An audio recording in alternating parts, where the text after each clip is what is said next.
Nabasa ko naman yung report ng Philippine National Police. Accurate naman, tama yan lahat. Ang report nila. 6:32 was it? Na umalis ako doon sa Calatwas. Nung Monday po, ma'am. Ng Monday, yes. 6:32 ng Monday, umalis ako doon. Ang budget hearing started 10 a.m.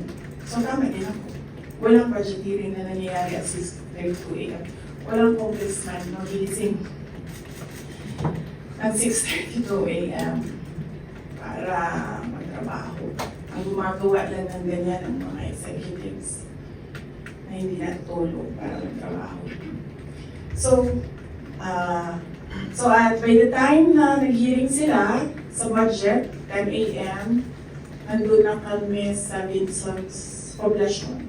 Umiikot na kami doon sa iba't iba nilang landmarks sa Vinson's.